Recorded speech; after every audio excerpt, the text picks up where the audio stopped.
Aujourd'hui, si tu es déprimé, si tu traverses un moment difficile, tu es au bon endroit. On va parler de comment survivre à l'épreuve.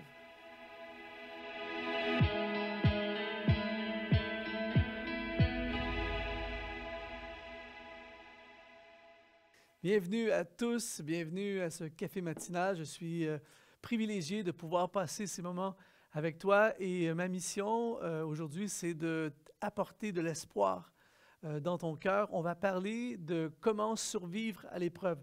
Nous allons tous inévitablement dans notre vie, à différents moments, traverser des vallées profondes, des moments de difficulté, des épreuves. Peut-être qu'au moment où tu regardes ce message, tu traverses une maladie, un deuil, une peine amoureuse, une crise financière, une crise familiale, un problème majeur à ton travail ou dans ta famille avec tes enfants, une épreuve. Et l'épreuve fait partie de notre existence. Malheureusement, certaines personnes s'effondrent dans l'épreuve, mais je veux déclarer par la foi que tu ne vas pas t'effondrer dans cette épreuve. On va regarder ensemble à comment survivre à l'épreuve. Et on pourrait parler pendant des heures, mais aujourd'hui, j'aimerais capter ton attention pendant quelques instants. Et l'élément central que tu dois retenir aujourd'hui, c'est que pour survivre à l'épreuve, tu dois réaliser que tu as encore un avenir. Avec Dieu, peu importe la profondeur de la vallée, peu importe la complication de la situation dans laquelle, peu importe le désespoir même dans lequel tu peux penser être, avec Dieu, je dis bien avec Dieu, il y a toujours un avenir. Et le passage que j'aimerais lire est tiré de Jérémie chapitre 29, verset 11, qui est l'un des plus beaux passages de la Bible. Il dit, je connais, c'est Dieu qui parle au travers de son prophète Jérémie, il dit, je connais les projets que j'ai formés sur vous, dit l'Éternel. Projets de paix et non de malheur, afin de vous donner un avenir et de l'espérance. Et si tu traverses un moment difficile, je veux t'encourager à lire ce passage, à relire ce passage à chaque jour. Mais ici, Jérémie parle à un peuple opprimé, un peuple dans la défaite. Il parle à un peuple qui a été exilé. Ils ont été déportés, ils sont loin de chez eux, ils sont esclaves. Il n'y a rien de positif qui prend place. C'est de leur faute en plus. Ils ont désobéi, ils ont abandonné Dieu et tout ça. Et puis leur rébellion les a amenés. C'est leur erreur qui les a amenés dans cette épreuve monumentale. Et une épreuve qui ne donne aucun signe qu'il y a de l'espoir. Et pourtant, au milieu, et c'est ça qui est beau avec Dieu, c'est qu'au milieu, Dieu est capable de faire pousser une rose dans le désert. Au milieu d'une vallée profonde, il va amener un rayon de soleil au milieu des nuages. Il va amener une oasis dans la vallée. C'est la spécialité de Dieu. Et c'est pour ça, aujourd'hui, que même si tu t'es levé ce matin, écrasé, tu sais, des fois, tu te lèves et tu sens qu'il y a un poids sur toi qui t'empêche de te lever. Peut-être que tu n'as pas dormi cette nuit, tu as été dans l'angoisse, dans la tristesse. Ça fait plusieurs jours que tu ne vois pas de soleil dans ta vie, tu ne vois pas le jour où le soleil pourrait revenir. J'aimerais t'annoncer aujourd'hui de tout mon cœur qu'il y a un avenir encore pour toi. Et même si tu ne le vois pas, il dit, je connais les projets que j'ai formés. Et le mot « connaître » ici dans l'hébreu, c'est un mot très, très significatif. C'est le mot « yada ». Et ça parle de, c'est comme si Dieu disait, j'assigne ou je désigne parce que j'ai vu. C'est-à-dire que Dieu ne fait pas dire, en fait, il appointe, il donne une direction, il assigne, il désigne quelque chose pour son peuple qu'il a déjà vu. C'est ça que ça veut dire yada. Alors Dieu te dit aujourd'hui qu'il connaît, il désigne des choses pour ton avenir parce qu'il a déjà vu ton avenir. Toi, tu es dans le tourbillon, tu es dans le nuage, tu es sous la pluie, dans la tempête, dans le bateau, en plein milieu de l'océan, tu ne vois rien, mais Dieu a désigné ton avenir. Dieu a désigné quelque chose qu'il a déjà vu. Il dit, je connais les projets. Le mot projet, en hébreu, parle des intentions, des plans, et même ce mot-là qui est utilisé dans l'hébreu pour projet, c'est le même mot qui est utilisé pour invention. Et si tu comprends comme moi, une invention, c'est quelque chose qui n'existe pas, qu'on invente. Donc c'est ça qui est glorieux avec Dieu, c'est qu'il y a des impasses parfois dans notre vie. On pense que ce sont des impasses, on ne voit plus, il n'y a plus de route. Mais Dieu fait des chemins là où il n'y a pas de chemin. Donc s'il n'y a pas la solution pour régler ton problème, ta difficulté, Dieu va l'inventer. C'est ça qu'il dit, j'ai désigné, j'ai vu des projets, des inventions que j'ai formées sur vous afin de vous donner un avenir. Et c'est là le punchline d'aujourd'hui. Il faut que tu retiennes ceci. C'est le mot acharit en hébreu. Et le mot acharit pour avenir parle de survivants, parle de postérité, parle de descendants. Je connais les projets, les intentions que j'ai formés sur vous afin de vous donner, projet de paix et non de malheur, afin de vous donner des survivants. Alors, eux, ils sont exilés à Babylone, c'est les ténèbres, c'est le désespoir, il n'y a pas de futur à leurs yeux. Et là, au travers le prophète, Dieu dit, j'ai un avenir. C'est pour ça que tu vas survivre à l'épreuve. C'est pour ça qu'on peut s'accrocher dans l'épreuve et croire, parce que Dieu a prévu que nous allions survivre. Malgré l'épreuve, il a prévu qu'on allait passer au travers. Beaucoup de gens s'empêchent d'avancer à cause de ce qui est arrivé. Beaucoup de gens n'avancent plus, ne progressent plus à cause de ce qui se passe en ce moment. Et je suis conscient, parce que je l'ai vécu, on va tous le vivre à un moment donné, et peut-être que toi, tu le vis en ce moment. Quand tu es dans le milieu de l'ouragan, quand tu es dans le milieu de la tempête, quand tu es au fond d'une vallée où tu ne vois plus de lumière, c'est difficile de croire, c'est difficile de voir qu'il y a un avenir. Et on est tellement accablé par la réalité, par la situation. Tu ouvres ton compte bancaire, tu regardes ton compte bancaire et tu dis, mais comment est-ce possible?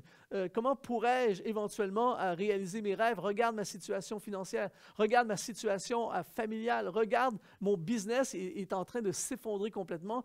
Tu ne peux même plus te projeter dans l'avenir, mais Dieu a vu. Et il a vu des survivants. Il a vu une postérité, il a vu une suite. Et c'est pour ça que tu dois absolument aujourd'hui ne jamais laisser l'épreuve te détruire. Tu dois continuer à avancer et croire, garder tes yeux sur Dieu. Et l'histoire est remplie d'hommes et de femmes qui ne semblaient pas avoir d'avenir, et pourtant il y avait un avenir. Je lisais récemment la biographie d'Abraham Lincoln, qui est l'un des plus grands présidents, célèbres présidents des États-Unis, et il est né dans la pauvreté extrême. Il faisait des heures et des heures de marche pour aller acheter des livres, et il avait la pauvreté. Il n'avait pas un avenir assuré. Il a perdu 8 fois les élections, il a fait 2 faillites, il a fait une dépression profonde. Tu ne regardes pas un gars comme ça en te disant « Wow, quel beau potentiel pour devenir président qui va marquer l'histoire ». Et en 1816, lui et sa famille ont été chassés de leur maison.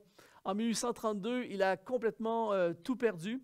En 1833, il a emprunté de l'argent pour lancer un business. Il a tout perdu l'argent, il a fait faillite et ça lui a pris 17 ans pour rembourser la dette. En 1835, il avait un projet de mariage, la fiancée est morte. Et en 1836, il a fait une dépression tellement profonde qu'il est resté 6 mois au lit. Et par la suite, c'était une succession d'échecs par-dessus échecs, non élus, ça ne fonctionne pas, tout ça. Et pourtant, en 1860, il va devenir le président des États-Unis. Une succession de problèmes, d'épreuves, de difficultés, de défaites l'ont amené au plus haut poste qui existe aux États-Unis, et il est le président, un des présidents qui a marqué le plus l'histoire américaine. Donc, tout ça pour dire que dans le plus profond de son épreuve, il y avait un avenir. Je connais les projets que j'ai formés sur toi. Je lisais récemment sur Nelson Mandela, un truc de fou. 27 ans de prison. Les gardiens l'ont forcé un jour à creuser un trou, et lui était sûr qu'ils étaient pour l'enterrer vivant, et à la fin, après avoir creusé le trou, ils l'ont humilié, ils ont uriné sur lui, ils se sont moqués de lui, des années de solitude, de prison, sans espoir. Et pourtant, on connaît l'histoire. Il va sortir de cette prison, va avoir le prix Nobel de la paix, il va devenir celui qui va abattre, faire tomber le régime de l'apartheid, et il va devenir le président de la nation. Imagine lorsqu'il est dans le fond du trou, en train de creuser le trou, et les gardiens qui se moquent de lui, il ne pouvait même pas concevoir l'idée de ce qui l'attend. Et pourtant, il avait un avenir. J'étudiais récemment Ruth dans l'Ancien Testament, cette femme extraordinaire. Pourtant, elle va se retrouver veuve. Elle est moabite, qui est un peuple ennemi des Juifs. Elle est veuve à l'époque de l'Ancien Testament. C'était fini, ta vie est finie, c'est la pauvreté, c'est pas d'espoir, pas d'avenir. Elle va s'accrocher à Naomi, elle va suivre Naomi, sa belle-mère. Elle va s'attacher au Dieu de Naomi. Elle va rencontrer cet homme, Boaz, qui est un homme riche. Elle va épouser Boaz et elle va devenir l'arrière-grand-mère du roi David et automatiquement, elle va se connecter avec la lignée messianique. Elle fait partie de la lignée messianique. Alors qu'elle perd son mari, qu'elle est veuve, elle est sans espoir, il y avait un avenir. Avec Dieu, il y a toujours un avenir. Je connais les projets que j'ai formés sur toi. Alors, peu importe aujourd'hui là où tu es, peu importe la profondeur du gouffre dans lequel tu es, peu importe l'impossibilité de ta situation, je t'annonce aujourd'hui, basé sur la parole de Dieu, il connaît les projets qu'il a formés sur toi, des projets d'avenir pour que tu survives. Il faut absolument que tu puisses lire l'histoire de cet homme, Viktor Frankl, qui se retrouve dans les camps de concentration nazis pendant la Deuxième Guerre mondiale. Il perd sa femme, il perd ses parents, et il est dans une chambre où ils sont des 15-18 personnes qui dorment dans une chambre, il fait moins 20 degrés, il gèle, tout le monde est déprimé, tout le monde est découragé. Lui, c'est un médecin, un psychologue. Et on lui dit, vous n'avez pas quelque chose de bon à nous dire?